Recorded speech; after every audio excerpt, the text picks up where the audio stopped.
presentation of Premier Radio Network.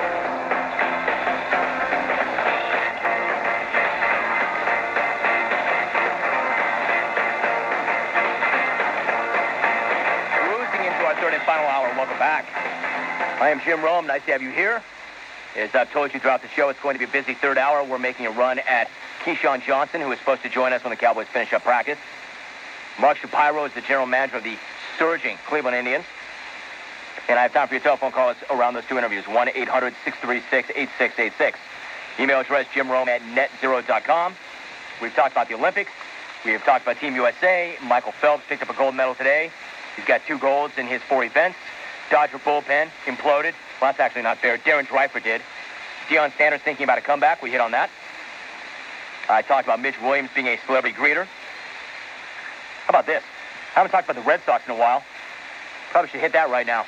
Although it's not really a Red Sox story per se. It kind of is. Don McFadden is a senior citizen from Salem, Connecticut. He was channel surfing for a Red Sox game on Saturday afternoon. Instead, I mean, what's better, right? Settle into a ball game on Saturday, maybe grab a pop, get a Sando, watch your beloved Red Sox. It would have been fine, except he landed on some hardcore pornography. That's right. Comcast, his cable provider, accidentally fed hardcore porn to their 24-hour news entertainment channel, CN8. So McFadden and who knows how many other people were hit with some hardcore porn while looking for Red Sox baseball. Nothing like trying to see man rams at bat and accidentally stumbling across someone performing a man ram. Instead of trying to find Curt Schilling striking out the side, you accidentally find 10-on-1, the Jenna Jameson story. Comcast has apologized for the incident and said that they will investigate how this could have happened.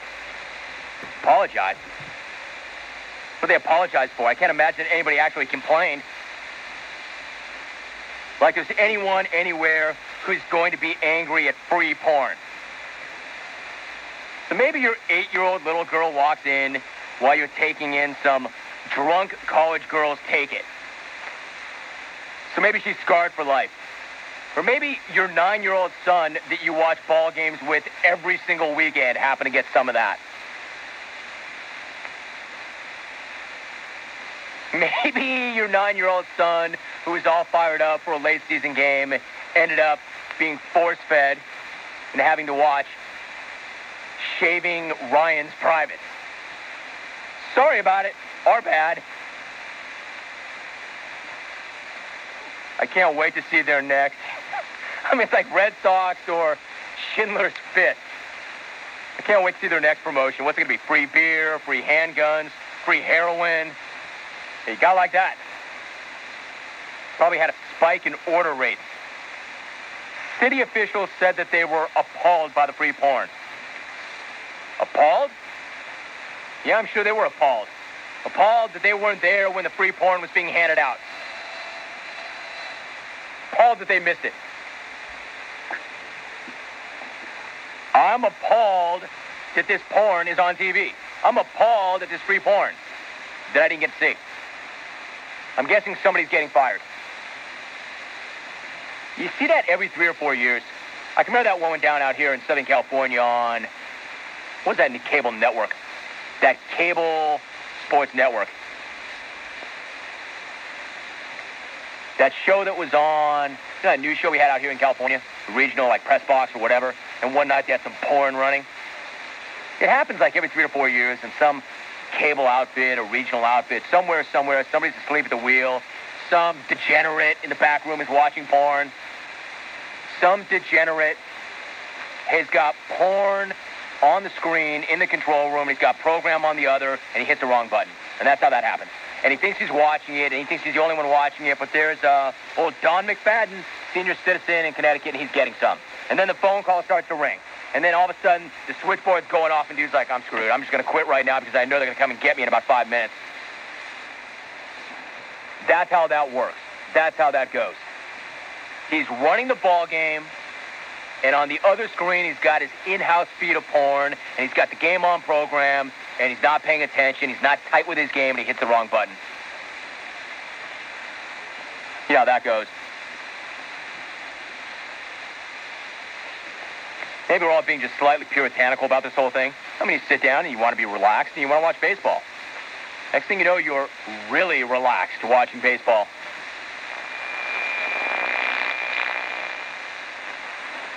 Well, I don't know about that. Red Sox baseball, maybe it is their year. Let's go back to the phones. 1-800-636-8686 here in Los Angeles. Jake in Los Angeles. Hey, Jake, how are you? Hey, Jim, how you doing? I'm great, Jake. How are you? Pretty good. A little bit on that last bit you played on the crew. Yeah. The first time I ever heard that was a few years ago that my little brother sent me some Jim Rome cassettes of the show when I was stationed in Afghanistan. And, after the first time I heard it, me and my whole platoon ended up blowing MRE chunks all over the ground and on the Humvees. So that was some good stuff, Jim. Also, the karma, it works. We all came back alive. We enjoy your show. All right, Jim, I'm out. You know what, Jake? Thank you very much. Thanks for the work you guys did. And sorry about the MRE chunks that you blew everywhere. Good to hear that the karma worked for you and the fellas. MREs aren't good, are they? I appreciate that phone call. Let's go to San Antonio. Ted. Hey, Ted, nice to have you on the program. Hey, Jim, thanks for having me.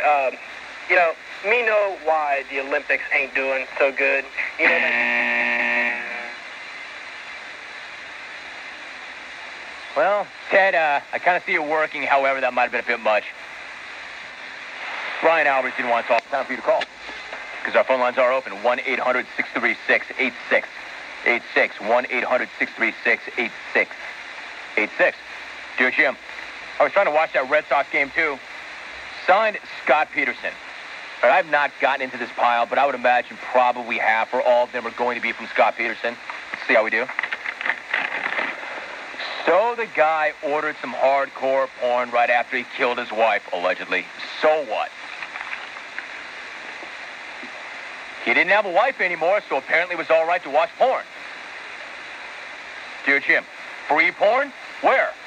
Sincerely, Scott Peterson. What do you know? Dear Jim, it would have been nice if I could have gotten some free porn. Signed, Scott Peterson, of course. Craig and KC. Dear Rome, I am now a Red Sox fan. Signed, Scott Peterson. Dan and Fort Campbell, well done. Hey, Jim, imagine my astonishment when I turned on NBA TV a few months ago and I saw a Ron Jeremy movie. Fortunately, it only turned out to be a Miami Heat game. Lou in Frisco. Hey, Jim, what channel was that Red Sox game on again? Signed, Bob Crane. There it is. If you notice with the Olympics, you've got a lot of athletes who are taking off their clothes all of a sudden. An onslaught of female athletes that have decided to get naked or semi-naked, nearly naked, for magazines. FHM, for instance, did a spread with nearly nude athletes. Playboy had a pictorial of nude athletes. And again, just so you know where I come out on this, I've got no problem with this whatsoever. You know, I'll listen to the argument that it diminishes their athletic accomplishments. It denigrates what they do as athletes. It diminishes, cheapens them, et cetera, et cetera. I'll listen to that. I don't have a huge problem with it per se. I mean, there may actually even be some interest in this sort of thing. For instance, not that I'm a big guy to look at the skin mags, but if you were to ask me, I'd rather see a real person with an athletic body than some silicone-fueled, blonde, poor skank that these mags usually have. You know, a little variety's not the worst thing in the world, right? But they've got to stop with the notion that they do this for some sort of feminine activism.